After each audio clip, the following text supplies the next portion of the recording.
এনার পচা উটের নাড়ি ভুড়ি মাথায় চাপিয়ে দিয়ে এমন কষ্ট দিয়ে নবীকে যেন সেজদা থেকে না উঠতে পারে তার কষ্ট দিয়ে আবু জাহালদের নেতৃত্বে তাদের চেহারা সব খিলখিল করে হেসেছিল। তাদের এই হাসির বরাদ্দ না রাখায় নবী মুহাম্মদ সাল্লাল্লাহু আলাইহি সাল্লাম শেষ পর্যন্ত নিজের এলাকায় মাতৃভূমিতে টিকতে পারে নাই, থাকতে দেয় নাই। শুধু সালাত আদায় করার কারণে, কালেমার দাওয়াত দেওয়ার কারণে, হকের কারণে মানুষ মেনে নিতে পারে নাই। তাদের জিজ্ঞাসা করা হয়েছে অপরাধটা কি, লোকটি কি খারাপ, লোকটির চরিত্র খারাপ।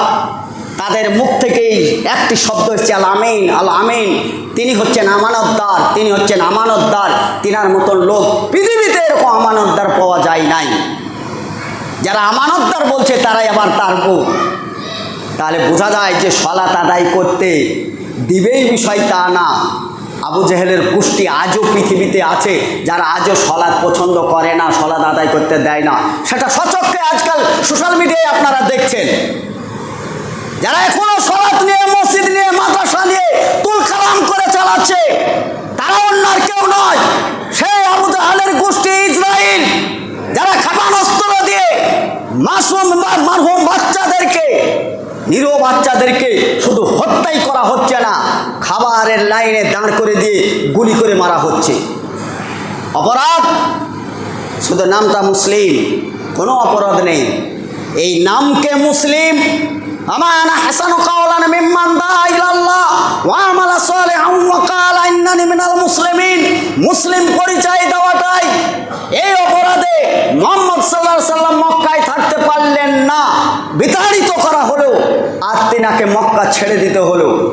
মদিনায় গেলেন। মদিনায় যাওয়ার সময় দেখলেন কিছু লোক, নামে তারা ইহুদি, যে ইহুদির নেতৃত্বে ইসরাইল ক্ষেপণাস্ত্র চালিয়ে ফিলিস্তিন ও গাজাকে শেষ করেছে।